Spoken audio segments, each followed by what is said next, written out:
به نام خدا با تقدیم سلام و خسته نباشید خدمت همه شما شاگردای عزیز. خدا کنه همتون جور و صحتمند باشید، درس های گذشته را تکرار کرده باشین و امروز آمادگی داشته باشین به درس جدید ما. آیا همگی آماده درس جدید هست؟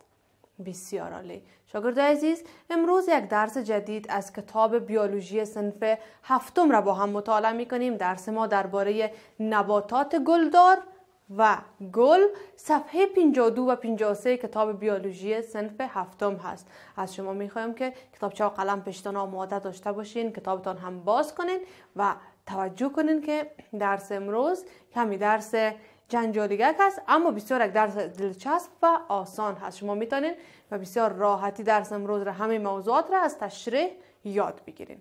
خب، قسمی که گفتم درس ما درباره نباتات گلدار هست. ما روز پیش در فصل نباتات با موضوعات مختلف آشنا شدیم.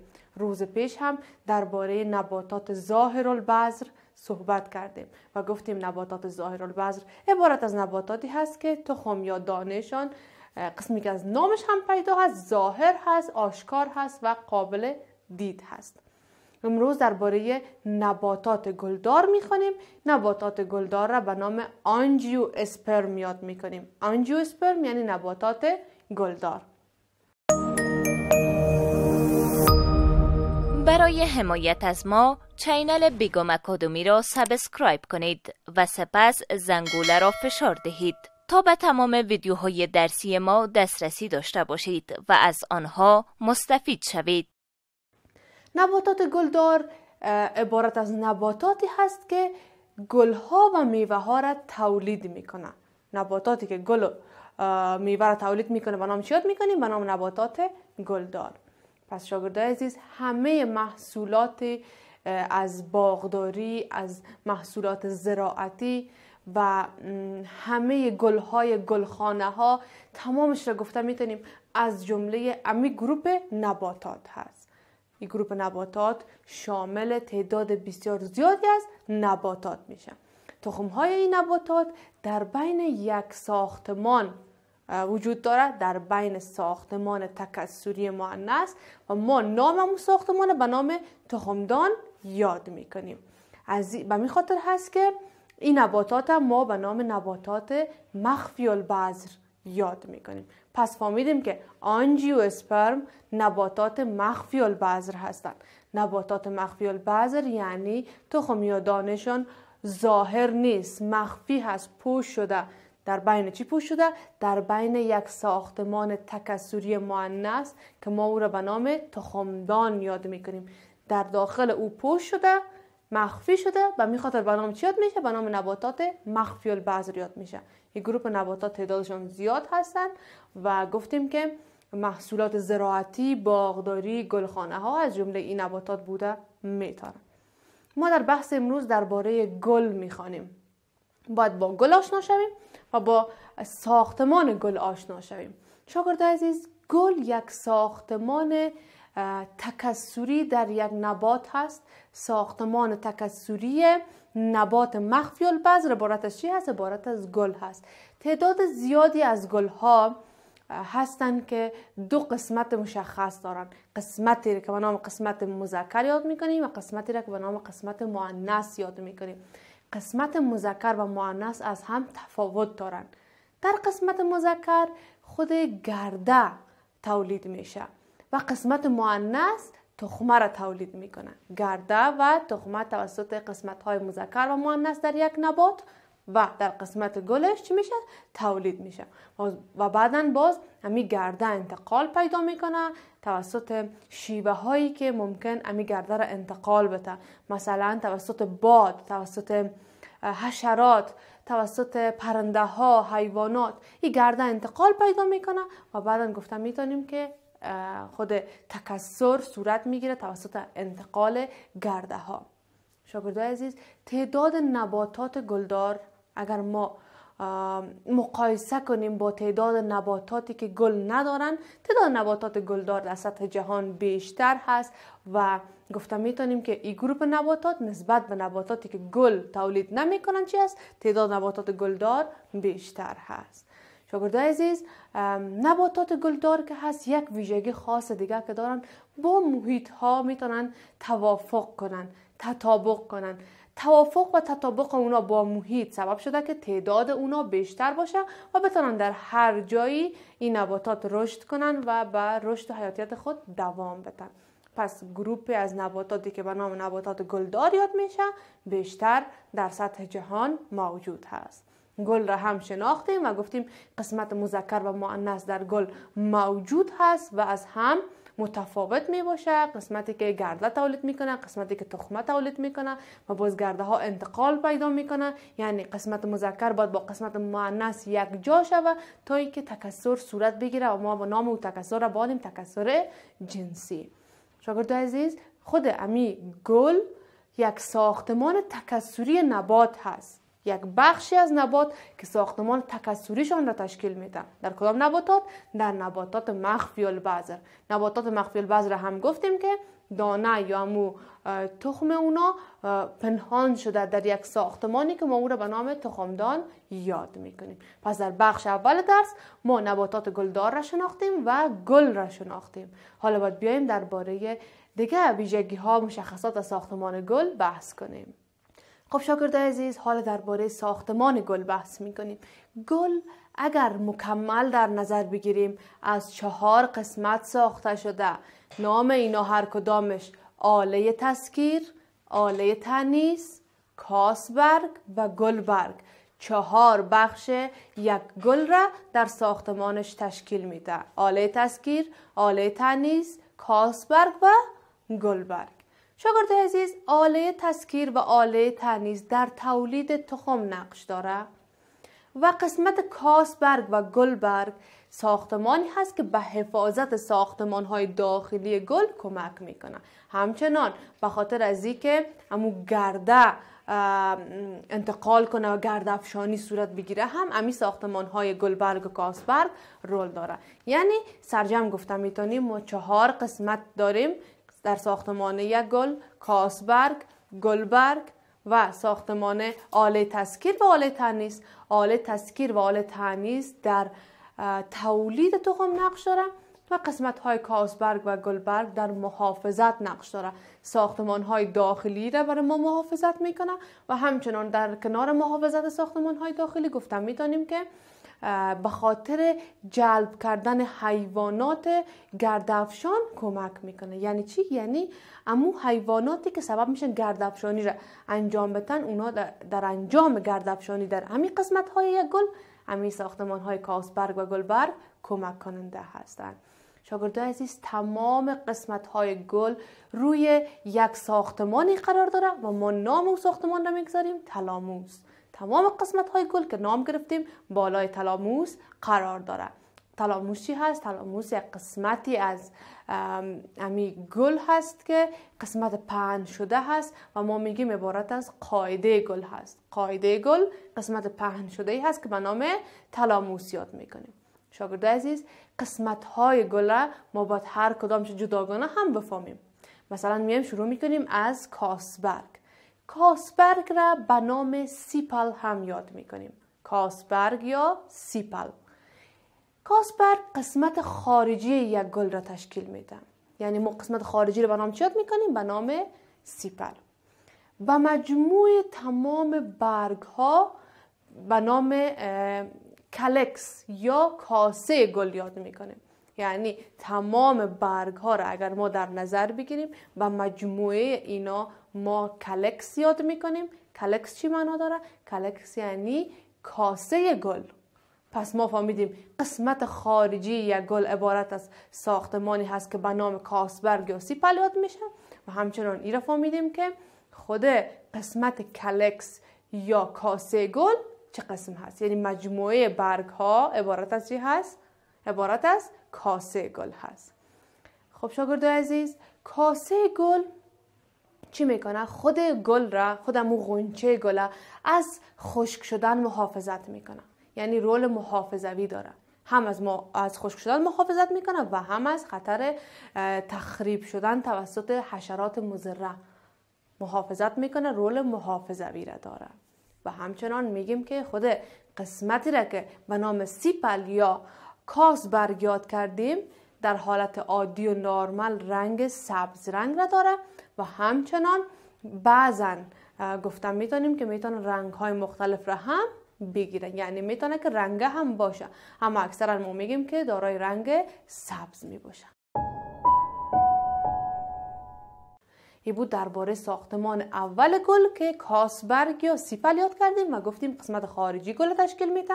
همین برگ هایش را ما به نام کاسه برگ یا کلکس یاد میکنیم و این سبب میشه که غنچه گل را محافظت کنه. اگر کسی به شما بگه از چی محافظت میکنه و شما بهش میگین که هم از تخریب شدن توسط حشرات مضر و هم از خشک شدن محافظت میکنه. رول چی داره؟ رول محافظوی و حفاظت کننده داره و گفتیم که به صورت نرمال و عادی دارای رنگ سبز هست، اما میتونه که رنگ هم باشه. قسمت دوم گل یا ساختمان دوم را به نام چی یاد میکنیم؟ به نام گلبرگ ها یاد میکنیم. یکی گفتیم کاسبرگ و گفتیم کاسبرگ به نام سیپل یاد میشه. دومش هست گلبرگ. گلبرگ به نام پیتل یاد میشه. شما خوب دقت کنین به نام ها. گلبرگ کاسبرگ را خواندیم و گفتیم کاسبرگ به نام چی یاد میشه؟ به نام سیپل یاد میشه. ساختمان دوم ما عبارت از گلبرگ هست که به نام پیتل یاد میشه. پیتل شاگردای عزیز اکثرا رنگه هست، در صورتی که کاسبرگ اکثرا سبز رنگ بود، اما پیتل یا گلبرگ اکثرا چی هست؟ رنگه هست و دارای شیره می باشه. هم دارای شیره می باشه و هم دارای بوی می باشه. بوی خوبی را که شما احساس میکنین از یک گل از کدام قسمت هست؟ از قسمت گلبرگ هایش هست. وظیفش چی هست؟ وظیفش جذب حیوانات گردافشان به خاطر عملیه گردافشانی هست. پس یک وظیفه خیلی مهم را قسمت گلبرگ داره. کاسبرگ هم وظیفه مهم داشت، محافظت میکرد و گلبرگ وظیفش چی هست؟ وظیفش جذب حیوانات گردافشان به خاطر چی؟ به خاطر گردافشانی. برگ های از این میگیم که با هم یک ساختمانی را به وجود میاره و ما نام اون ساختمان را میگیم جام گل یا کرولا. کرولا یعنی جام گل. و در کاسبرگ ها گفتیم کاسه گل تشکیل میشه، برگ ها کاسه گل را تشکیل میده که کلکس یاد میشد. در گلبرگ ها میگیم که همین برگ ها یک جا شده و یک ساختمانی تشکیل میده که به نام جام گل یاد میشه یا هم میگیم جام گل یا کرولا یاد میشه.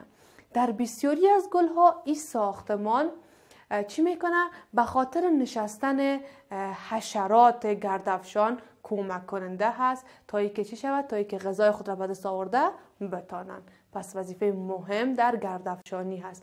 رول گلبرگ ها در گردافشانی هست. رول کاسبرگ در محافظت چی هست؟ در محافظت هست که گفتم میتونیم سبب میشه که خود قسمت های غنچه گل را محافظت کنه. حالا میایم دو ساختمان دیگر هم بحث میکنیم. یکی به نام آله تسکیر یاد میشه، دیگهش به نام آله تانیث یاد میشه. آله تسکیر را ما نام دیگهش را برش میگیم که عبارت است استامن هست و آله تانیث هم به نام چی یاد میشه؟ به نام پیستل یاد میشه. آله تسکیر گفتیم به نام استامن یاد میشه و آله تانیث به نام پیستل یاد میشه. آله تسکیر یا استامن از خود کیسه گرده و گفتم میتونیم اون کیسه گرده را تشکیل میده و یک میله را تشکیل میده که او را به نام فلامنت یاد میکنیم. گرده های گل در کیسه گرده تشکیل میشن. خود گل به گرده نیاز داره. گرده های گل در قسمت کیسه گرده تشکیل میشه. کیسه گرده در کجا قرار داره؟ در آله تسکیر یا استامن یک نبات گلدار یا در قسمت گل یک نبات قرار داره. کیسه گرده چی میکنه؟ خود وظیفه از این داره که گرده را در خود تشکیل بده و گفتیم از یک میله یا فلامنت ساخته شده. همین میله کیسه گرده را میای به تالاموس وصل میکنه. تالاموس را پیشتر دربارش گفتیم که تمام قسمت های گل روی تالاموس قرار داره. میله ای که در این قسمت هست کیسه گرده را به کجا وصل میکنه؟ به تالاموس وصل میکنه. زمانی که گرده در بین کیسه گرده پخته شد وقت میگیم که امی کیسه گرده میکفه، یعنی حالت کفیدگی را به خود میگیره، گرده ها از او آزاد میشه و انتقال پیدا میکنه توسط همون حیواناتی که گرده را انتقال میده، توسط باد، توسط حشرات انتقال پیدا میکنه تا ای که بره و در قسمتی قرار بگیره که در اونجا آله تانیث یک گل هست. آله تانیث به نام پیستل یاد میشه، قسمت داخلی تکثری گل هست. وظیفه آله تانیث چی هست؟ وظیفه آله تانیثی هست که تخمه را تولید میکنه. در بالای او یک ساختمانی قرار داره، این ساختمان چسبناک هست و به نام استیگما یاد میشه و اونجا نمو میکنه و خود قسمتی را میسازه که به نام تیوب گردهمایی را یاد میکنیم. خب شاگرد عزیز، اگر خوب دقت کنیم در بالای خود قسمتی که ما نام گرفتیم آله تانیث هست، یک ساختمان چسبناک گفتیم قرار داره و اون را نام گرفتیم که عبارت چی هست؟ استیگما هست. در بالای استیگما ساختمانی که تیوب مانند هست و عبارت از تیوب گرده هست و این وارد میشه به قسمت دیگه ای که ما او را به نام استایل یاد میکنیم. استایل یا قسمت گردنه. گردنه یا استایل یک ساختمان تیوب مانند هست که خود امی استیگما را به چی وصل میسازه؟ به تخمدان وصل میسازه. اما قسمتی که تخم در او حفاظت میشه یا نگهداری میشه. گرده از چه قسم عبور میکنه؟ از تیوب گردنه عبور میکنه و میره و حجره جنسی مذکر را به تخمدان ها میرسانه. شاگرد عزیز، معلومات مهمی درباره چی بود؟ آله تسکیر و تانیث. آله تسکیر و آله تانیث. آله تسکیر یک کیسه گرده دارم و همچنان یک میله دارم.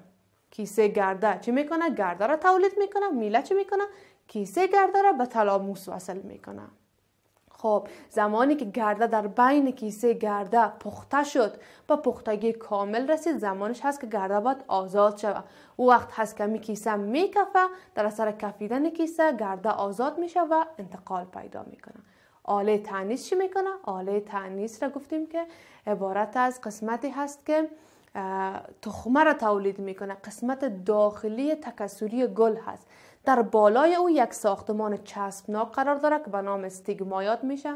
گرده در بالای استیگما میایه و اونجا چی میکنه؟ نمو میکنه. و همچنان اینجا یک تیوب قرار داره. ما او تیوب را به نام چی یاد میکنیم؟ به نام تیوب گرده. تیوب گرده داخل میشه به ساختمانی که به نام گردنه یاد میشه. گردنه یا استایل چی هست؟ ساختمان تیوب مانند. استیگما را میاره به تخمدان ها وصل میکنه. گرده از تیوب گردنه عبور میکنه و حجره جنسی مذکر را به کجا میرسانه؟ به قسمت تخمدان میرسانه. چرا؟ به خاطر که با تخمه یک جا شود. زمانی که با تخمه یک جا شد، باز وقت میگیم که تکثر واقع میشه. پس رول آله تسکیر و آله تانیث در ساختن گرده، آزاد کردن گرده، در حفاظت، در تولید تخمه و حفاظت تخمه، رساندن گرده به تخمه هست. این تمام قسمت هایی هست که خود گل شامل میشه که عبارت از چی هست؟ آله تسکیر و آله تانیث هست. شاگردای عزیز، ما 4 ساختمان را جداگانه خواندیم: کاسبرگ، گلبرگ، آله تسکیر و آله تانیث. آیا همگی درس امروز را یاد کردن؟ بله. سوال دارم؟ استاد من سوال دارم. بگو مریم جان سوالتم. نام‌های قسمت‌های گل را میشه بگوین؟ بسیار خوب. شاگرد عزیز، مریم جان میگه که هر 4 ساختمان را نام دیگه‌اش را بگوییم. خب ما گفتیم در کنار از اینکه به نام کاسبرگ میگیم، به نام سیپل هم یاد میکنیم. یکی کاسبرگ هست یا سیپل، دیگهش گلبرگ هست یا پیتل، دیگهش عبارت از آله تسکیر که به نام استامن یاد میشه و دیگه آله تانیث یا پیستل. سیپل، پیتل، استامن و پیستل 4 ساختمان یک گل می باشه. شما خوب بخوانین، تکرار کنین تا که از ذهنتان خوب بشینه. سیپل، کاسبرگ، پیتل، گلبرگ، آله تسکیر یا استامن، آله تانیث یا پیستل. 4 ساختمان یک گل می باشه. امیدوار هستم درس امروز را یاد گرفته باشین. درس چندین بار تکرار کنین تا اینکه در خانه خوب همین نامه‌اش یاد بگیرین و فراموشتان نشه. کارخانگی که بر شما میتونم همین هست که این درس را بسیار تکرار میکنین، میخوانین تا اینکه خوب حفظتان شود. تنها کارخانگیتان حفظ نام ها هست، چون کم درس نام های سخت داره. دیگه کارخانگی برتان نمیتونم، فقط امی که بتونین درس را یاد بگیرین بسیار هم خوب هست. روز بعدی من چند سوال در اول درس از شما خواهد کردم. تا درس بعدی با یک موضوع جدید همه شما را به خداوند بزرگ و بی‌نیاز میسپارم. خدا نگهدار. قبل از آغاز درس بعدی وقفه کوتاه میگیریم.